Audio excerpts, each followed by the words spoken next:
I found my research notes rearranged this morning. Written in the margins, in a child's handwriting, were the words, "I can see you reading this, Dr. Bennett. I've been waiting for someone to find me. You won't believe what happened next. Watch until the end." The basement archives of UCLA Medical Center smelled of dust and forgotten secrets.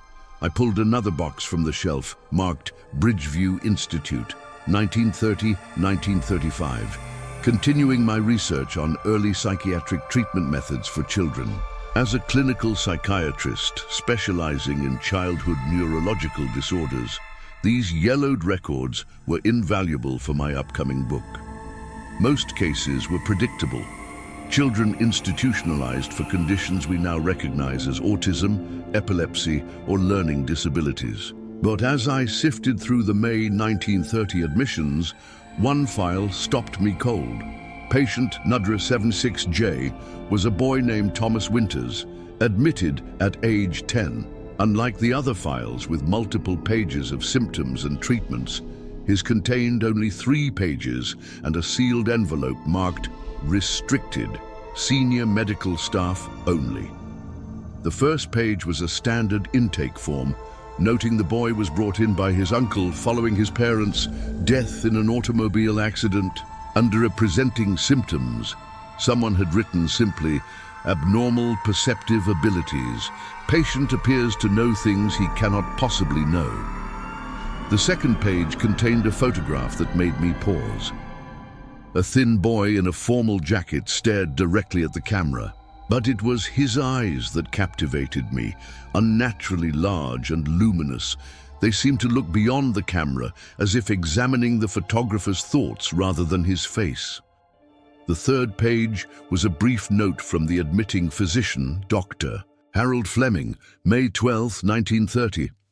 Patient the 76J presents with unusual physiological characteristics, most notably enlarged pupils that do not properly constrict in response to light. Initial assumption was a neurological disorder affecting the optic nerve, but ophthalmological examination shows perfect visual acuity. The boy's uncle reports increasing concerns about the child's behavior following his parents' passing. He claims the boy reveals information he could not possibly know through conventional means. Private conversations conducted elsewhere in the house, contents of sealed letters, imminent visitors before they arrive. Most disturbing was the uncle's report that the boy accurately described his late mother's final moments in the automobile accident, despite not being present.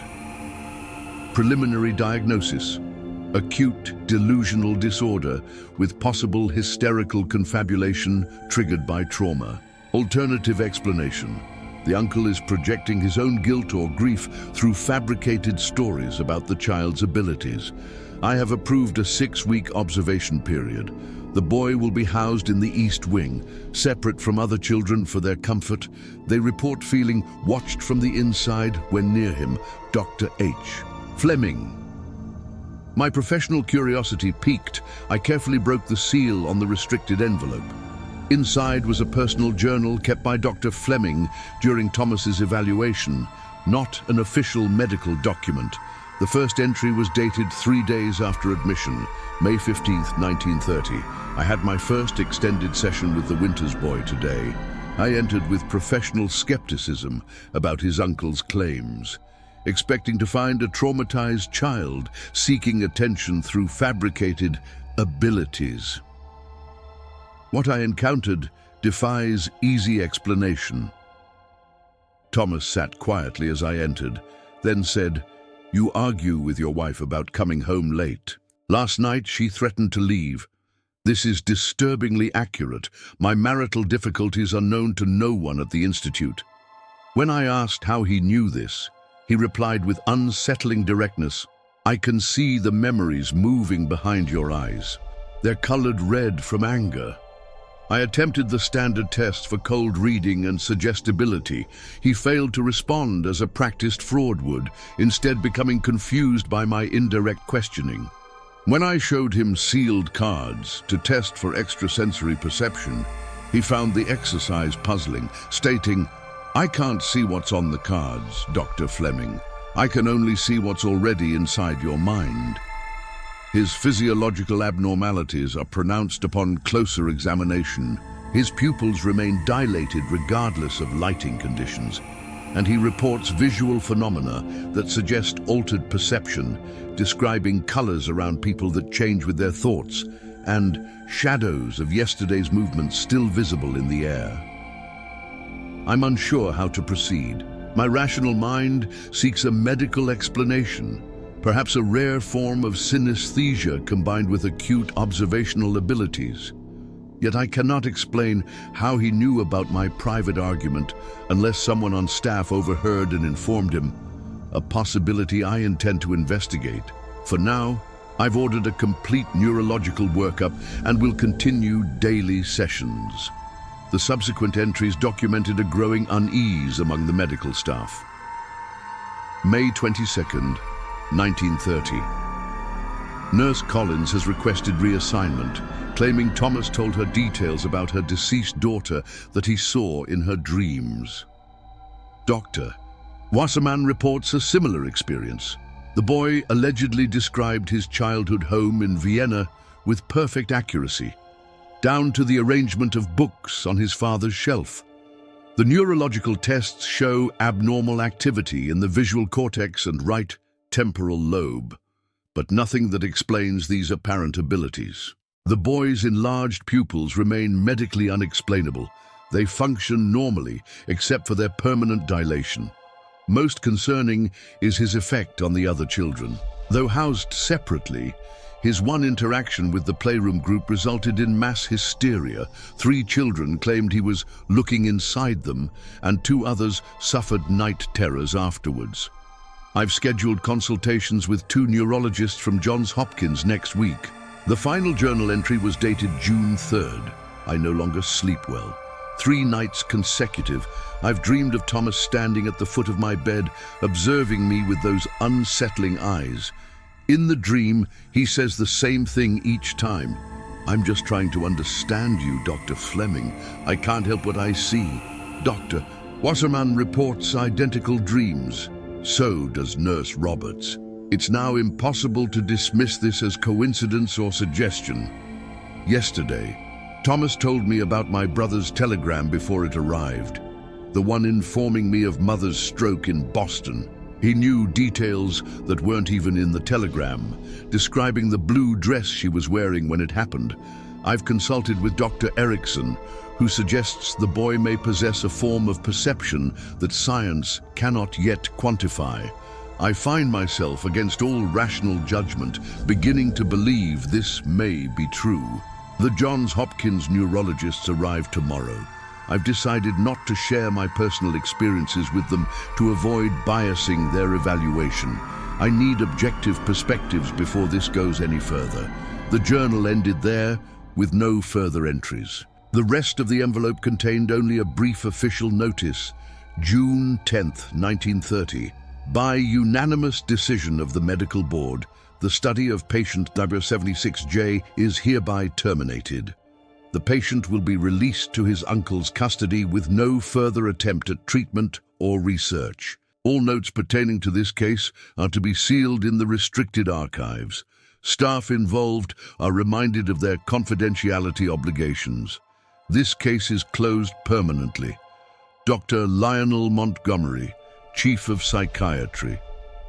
I sat back, puzzled by the abrupt ending. What had happened between June 3rd and June 10th that caused the entire medical team to abandon the case? Why would they release a child they initially found so disturbing back to his home without treatment? As I returned the documents to their folder, a small newspaper clipping fell from between the pages. A brief obituary dated June 8th, 1930. Dr. Harold Fleming, 42, passed unexpectedly in his sleep at his Los Angeles home. As lead psychiatrist at Bridgeview Institute, he was known for his innovative work with troubled youth. He is survived by his wife, Eleanor Services Private. A chill ran through me. Fleming had died just 5 days after his last journal entry about the dreams of Thomas watching him sleep. I glanced at my watch, surprised to see it was already past 8 p.m. The archive was deserted, the only sound the hum of the ancient fluorescent lights overhead. As I gathered my notes, I noticed my reflection in the darkened window across the room. Except for a moment, it didn't seem to be my face looking back, but that of a young boy with unnaturally large eyes. I blinked, and my normal reflection returned. Just a trick of the light and an overactive imagination stimulated by a compelling case, I told myself. That night in my apartment, I typed up my notes on Thomas Winters. The case was fascinating. A boy with a potentially undocumented perceptual disorder that had frightened trained medical professionals into abandoning their study. Perhaps I could track down more records, maybe even locate Thomas himself, who would be in his 90s now, if still alive. As I finally went to bed, I couldn't shake the feeling of being watched, and in my dreams, a small boy stood in the corner of my bedroom, his oversized eyes observing me with clinical interest. "I've been waiting for someone to find me," he said. "Now you see me, Dr. Bennett. But I've been seeing you all along. And have you ever felt like someone was watching you when you were completely alone? Tell us in the comments below." I woke the next morning with the dream still vivid in my mind.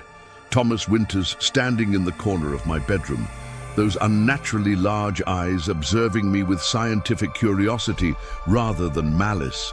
I tried to dismiss it as the natural result of reading disturbing case files before bed.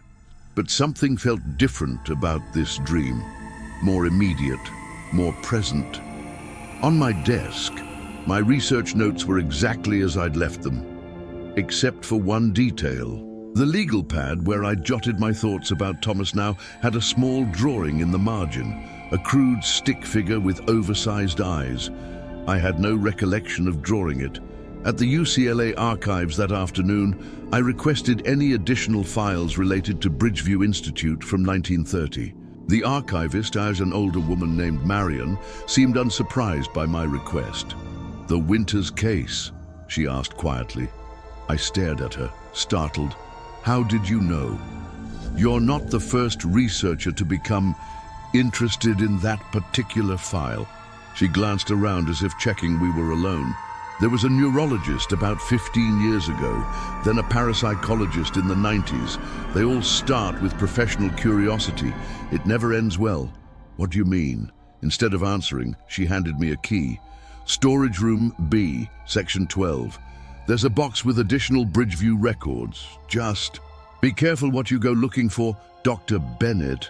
Storage room B was deeper in the basement, poorly lit with flickering fluorescence. Section 12 contained older boxes, many falling apart with age. The one labeled Bridgeview Institute, Special Cases, was surprisingly well preserved. Inside, I found what appeared to be unofficial records, personal correspondence, unofficial notes, and items that had been deliberately excluded from the main files. A manila envelope marked Winters, T, Supplementary Materials contained several items. The first was a letter from Dr. Wasserman to the Chief of Psychiatry, dated June 4th, 1930. "Dr. Montgomery, I must formally request withdrawal from the Winters case. Following 3 consecutive nights of identical dreams in which the boy appears in my bedroom, I can no longer maintain professional objectivity. The incident yesterday cannot be explained by conventional science. As you witnessed yourself, the boy accurately described the contents of your locked office safe, documents he could not possibly have seen. His description of your deceased wife's locket, stored inside your family Bible within the safe, was precise to the inscription, 'Only you should know.' I have practiced psychiatry for 22 years and have never encountered anything that shakes my scientific worldview until now. Whatever ability this child possesses, it extends beyond any known perceptual disorder. I recommend the boy's immediate release, not out of concern for his welfare, but for ours. Dr. Heinrich Wasserman." Next was a handwritten statement from Nurse Roberts, June 5th, 1930. "I can no longer care for patient 076J. This morning, He recited my journal entry from last night word for word, including my private thoughts about possibly leaving nursing. When I asked how he could know this, he said, "Your memories leak out when you sleep. I can see them floating around your head like little pictures." He then described my childhood home in perfect detail, down to the pattern of the wallpaper in my bedroom and where I had hidden my diary as a girl. I requested transfer 3 times. If this is denied again, I will resign my position. Margaret Roberts, RN. Most concerning was a transcript of what appeared to be the final interview with Thomas, conducted by Dr. Montgomery himself on June 7, 1930. Montgomery: "Thomas, do you understand why we've been studying you?" Thomas: "You want to know how I see things?" Montgomery: "What exactly do you see when you look at me?" Thomas: "I see your thoughts moving. I see memories floating behind your eyes. Right now you're remembering Dr. Fleming telling you about me. You're scared." Montgomery: "I'm not scared. Thomas, I'm concerned." Thomas: "Your mouth says that, but the colors around you are dark blue. That always means fear." Montgomery: "Can you always tell what people are thinking?" Thomas: "Not exactly what they're thinking. I see images, feelings, memories, sometimes secrets they keep even from themselves." Montgomery: "And you can see these things in everyone?" Thomas: "Ever since the fever when I was 6. That's when my eyes changed. At first it was just colors around people. Then I started seeing deeper." Montgomery: "What do you mean by seeing deeper?" Thomas: "Sometimes when I sleep, I can go places. I don't mean to frighten anyone. I'm just trying to understand."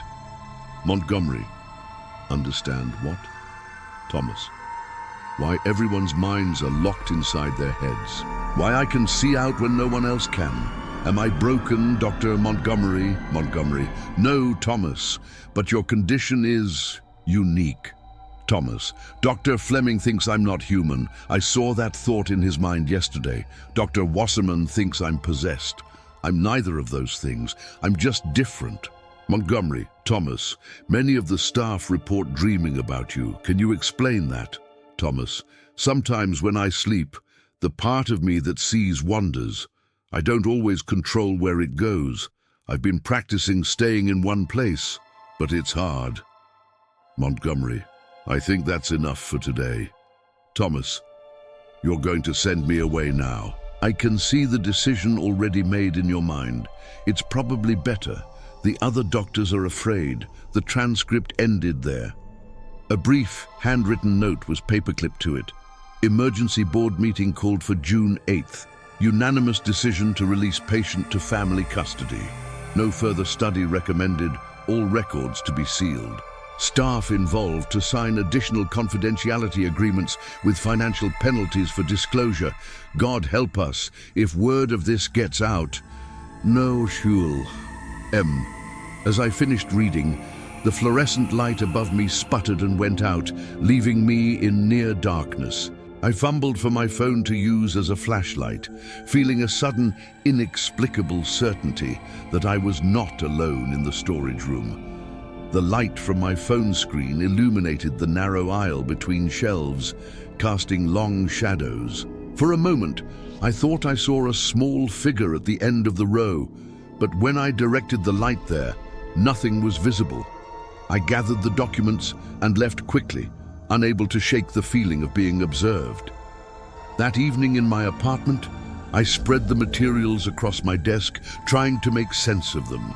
If the records were accurate, Thomas Winters had demonstrated abilities that defied scientific explanation, not just ESP or clairvoyance, but some form of consciousness projection that allowed him to perceive others, thoughts and memories. I opened my laptop to search for any trace of what might have happened to Thomas after his release from Bridgeview. A 10-year-old in 1930 would be over 90 now, if still alive. As I typed his name into the search engine, my laptop screen flickered and went black. When it restarted seconds later, the search field was already filled, not with Thomas Winters, as I had typed, but with "I'm still watching, Dr. Bennett." I slammed the laptop closed and backed away from the desk. This wasn't possible. Someone was playing an elaborate prank, perhaps Marion the archivist, warning me away from the case in her own dramatic fashion. Yet as I tried to rationalize what was happening, my phone chimed with a text message from an unknown number. "You won't find me in your databases, but I've found you. Keep looking. I've waited so long for someone who might understand." I called the number back immediately. A computerized voice informed me the number was not in service. That night, I dreamed of Thomas again. This time, we were in what appeared to be his room at Bridgeview Institute, a sparse, clinical space with a single bed and barred windows. "Why are you doing this?" I asked the boy. He sat on the edge of the bed, his oversized eyes reflecting light that had no source in the dream. "I'm not doing anything to you, Dr. Bennett. I'm just allowing you to perceive what's always been there. The connections between minds aren't limited by time or space. Most people just can't see them." "Are you still alive somewhere?" I asked. His expression was sad. "My body grew old and stopped working in 1972. But the part that sees never stopped. It's been watching, waiting for someone who wouldn't be afraid to see back. Why me? Look at your own eyes, Dr. Bennett." I turned toward a mirror that hadn't been there before. In my reflection, my pupils were unnaturally dilated, exactly like Thomas's in his photograph. "We're the same," Dream Thomas said softly. "You just don't know how to see yet, but you're beginning to..." I woke with a start, heart racing. The dream had felt impossibly real. Without turning on the lights, I went to the bathroom and stared at my reflection. My eyes looked normal, pupils contracting appropriately in the light when I turned it on. Just a dream, I told myself. But as I turned to leave, I glimpsed something in the mirror for just a second. The reflection showed a small boy standing behind me, though I was alone in the apartment. And you? Have you ever seen something in a mirror that wasn't really there? Share your experience in the comments. The following morning, I debated whether to continue my research. Professional curiosity warred with growing unease. Eventually, curiosity won. I needed to understand what happened to Thomas Winters after Bridgeview. I began searching public records. According to the 1940 census, Thomas lived with his uncle in Pasadena until age 20. After that, the trail went cold. No marriage license, property records, or employment history. At the archives, Marion greeted me with knowing eyes. "You're still pursuing the Winters case," she said. "I need to know what happened to him after Bridgeview." She pulled a newspaper clipping from her desk. "And I expected you might return." The yellowed article from 1944 was headlined, "Local Man Assists Military with Special Perceptual Research." The War Department has recruited individuals with unusual perceptual abilities for classified research. Among them is Pasadena resident Thomas Winters, 24, whose unique neurological condition has attracted scientific interest since childhood. Military representatives declined comment, stating only that unconventional cognitive abilities may provide strategic advantages in information gathering. Mr. Winters was unavailable, having relocated to an undisclosed government facility. After this, he disappears from public record, Marion said. "What happened to the other researchers who studied this case?" The neurologist published a paper suggesting Thomas had rare synesthesia, then abruptly retracted it and left academia. The parapsychologist checked himself into a psychiatric facility, claimed he was being watched from inside his own mind. From a locked drawer, she withdrew a thin file. "Review it here. It doesn't leave this room." Inside was a document on military letterhead, dated 1953. Classified, Eyes Only Project Observer, Subject T, W. Quarterly evaluation. Subject demonstrates extraordinary perceptual abilities under controlled conditions. Remote viewing accuracy remains at 87 and 92%, significantly above other candidates. Most notable is subject's ability to access information retrospectively. When presented with sealed documents written before his arrival, subject identifies contents with 78% accuracy. Recent experiments in dream observation have yielded unprecedented results.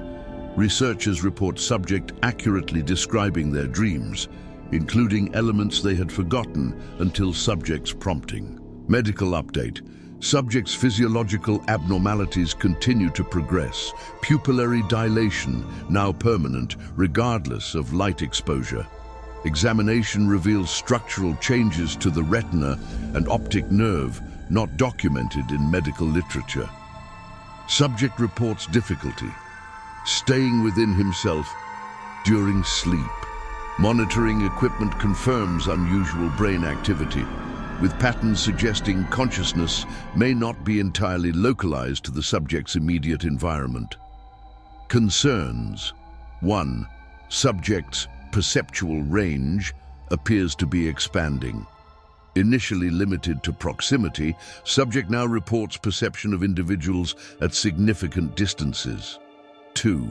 Research staff have requested transfers, citing psychological discomfort after extended contact with subject. 3. Subject has expressed concerns, stating, "The boundaries are thinning, sometimes I'm not sure where I end and others begin." Recommendation: continue research under enhanced protocols. Subject represents unique opportunity to understand consciousness beyond conventional parameters. Dr. Lawrence Phillips, project director. Below was a handwritten note. This is the last report before the project was terminated. All subsequent records were destroyed under presidential order in 1954.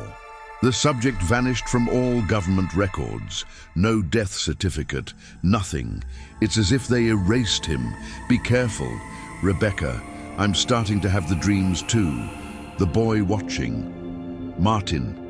Outside, the late afternoon sun cast long shadows. I drove to my university office, needing familiar surroundings to process what I'd learned. In my office, I found a manila envelope that hadn't been there that morning. No postmark, just my name typed on the front. Inside was a black and white photograph of a man in his 30s, seated at a desk in what appeared to be a military office. Despite being 20 years older than in the Bridgeview photograph, I recognized Thomas Winters.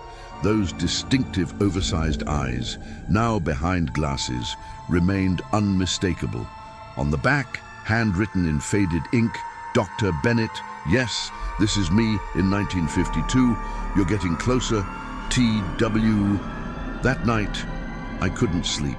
Each time I closed my eyes, I sensed a presence, not threatening, but intensely observant. Around 3 a.m., I went to my desk. My laptop was open, though I'd closed it. On the screen was a document I hadn't created, Dr. Bennett. By now, you understand I'm not simply a case study. What you're experiencing isn't hallucination, it's contact across boundaries of consciousness. The military tried to weaponize my abilities. They failed to understand that perception cannot be controlled like a tool. As my abilities expanded, I became a liability. I perceived too much, secrets within secrets. You're different from others who found my case. You approach with understanding, because somewhere deep inside you recognize yourself in me. Check your eyes again, Dr. Bennett. Really look this time. Thomas. I went to the bathroom mirror. At first, my eyes appeared normal.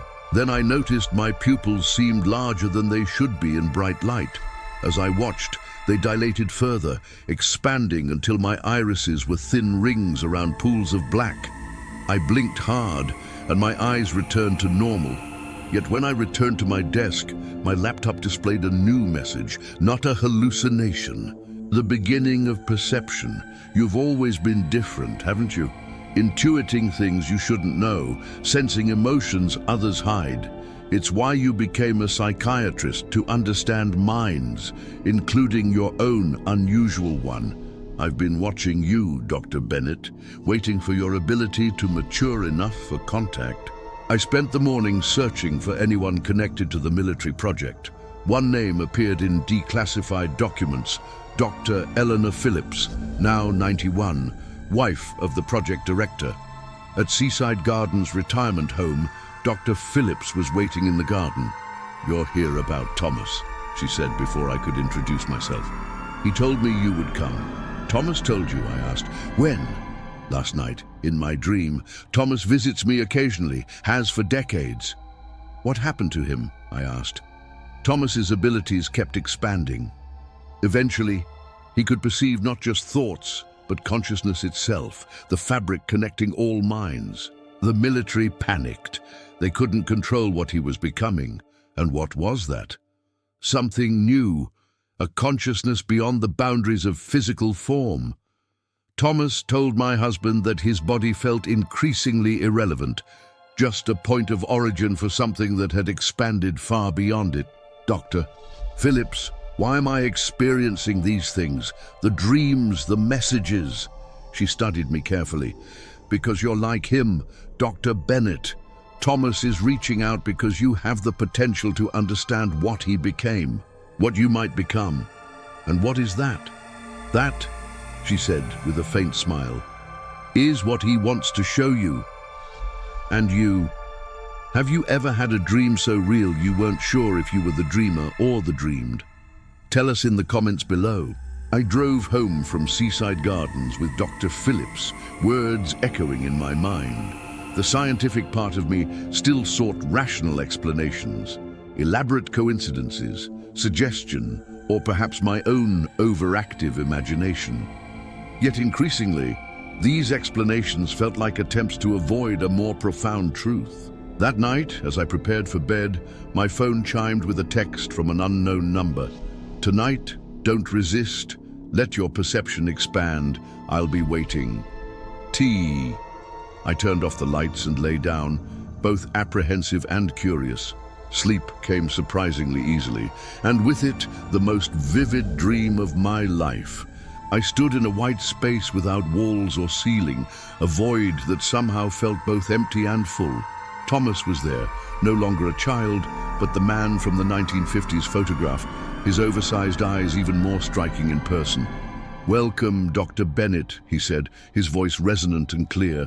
"This is easier than communicating through technology or implanted thoughts." "Where are we?" I asked, my voice sounding oddly distant. "Nowhere physical. Think of it as a shared perceptual space, a meeting of consciousness outside conventional boundaries." "Am I dreaming you or are you dreaming me?" He smiled. "Neither, both. The distinction matters less than you might think. Dr. Phillips said you became something new. What exactly did you become, Thomas?" Instead of answering directly, he gestured, and the white space around us transformed. Suddenly, we were suspended in what appeared to be a vast, complex network of luminous threads, billions of interconnected points of light stretching in all directions. "What you're seeing is a visualization of consciousness," Thomas explained. "Each light represents an individual mind. The connections between them are what I began perceiving in 1930, the underlying network that most humans never consciously detect." The spectacle was breathtaking, a cosmic web of thought and awareness. "Is this real?" I asked. "As real as anything. Your ordinary perception filters it out, focusing only on physical stimuli. My condition allowed me to perceive beyond those filters. And the research project was studying this ability," I said, understanding dawning. "They were interested in enhanced perception. They never understood that perception can't be directed like a spotlight. It expands outward in all directions. The more I perceived, the less I could limit what I saw to specific targets or questions." What happened after the project ended? My consciousness had already expanded beyond my physical form. The observer in me had learned to travel these connections freely. When my body eventually aged and ceased functioning in 1972, I continued to exist within this network. Are you saying your consciousness survived physical death? I'm saying my consciousness had already transcended physical limitations before my body completed its natural cycle. Death was merely the final untethering. Thomas guided me through the network, showing me connections spanning time and space.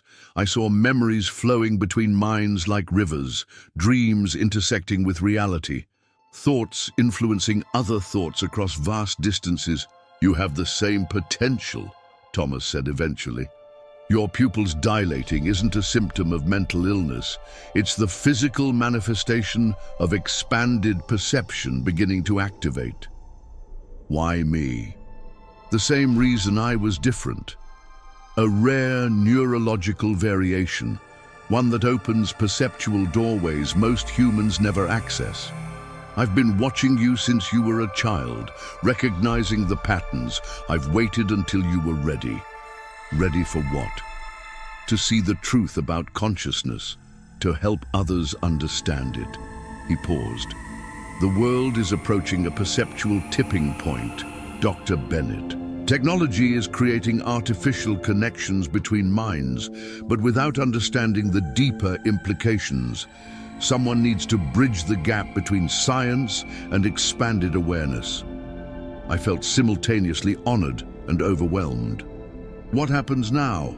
You'll wake up changed, your perception will continue expanding. You'll need to learn to navigate it, to focus when necessary, to filter when overwhelming. I can guide you, as can others like us. Others, there are more.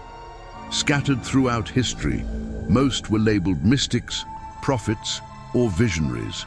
A few understood what was happening and learned to function within society while perceiving beyond it. The luminous network around us began to fade, signaling our time was ending. Will I see you again? I asked. I'm always present. As your perception expands, you'll sense me more easily. He smiled.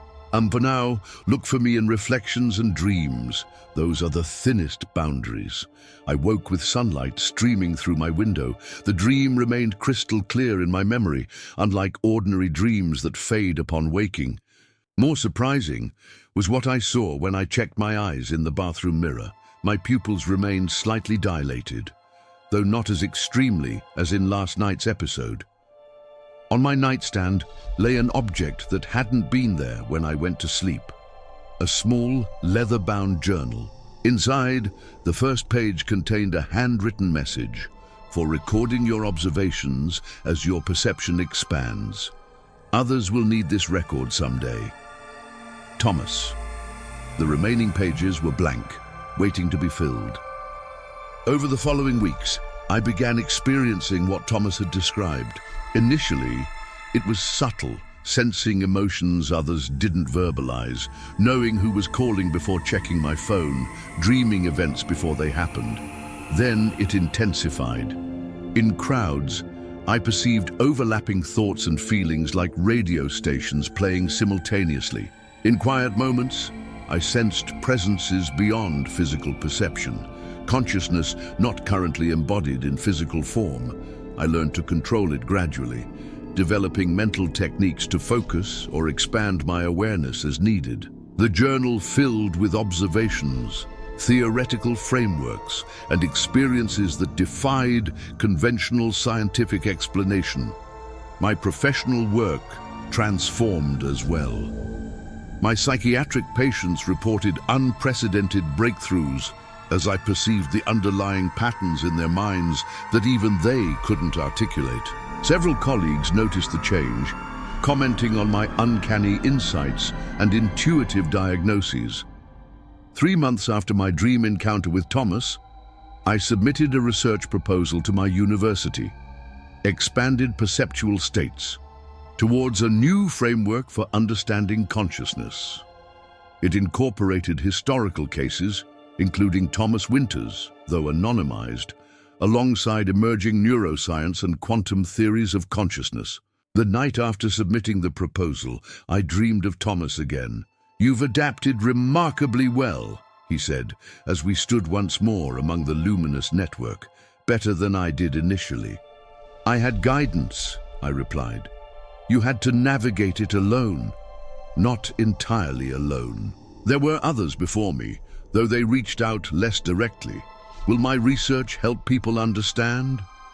It's a beginning, a bridge between conventional science and expanded awareness.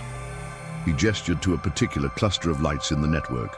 Jay, these are the minds that will be receptive, those with the neurological potential to perceive beyond ordinary boundaries. They'll find your work, and through it, find their own awakening. And the others, those without this potential, they'll benefit differently. Understanding that consciousness isn't confined to physical brains will transform medicine, psychology, even technology. The paradigm is already shifting, you're just helping it along. When I woke, my laptop was open, displaying a document I hadn't created. It contained names, dates, and locations, people around the world with the same perceptual potential, many currently misdiagnosed or misunderstood. My first impulse was to reach out immediately. Instead, I added the information to my journal. The time would come for direct contact, but first, I needed to establish the scientific foundation that would help others make sense of their experiences. As I closed the journal, I caught a glimpse of movement in my mirror. Thomas, now visible to me even in waking consciousness, nodded in approval. "Did we see more clearly now?" I said to his reflection. "We always did," he replied. "We just needed to learn how to look." If you want to hear more whispers from the darkness, follow this channel. The next story might be closer than you think.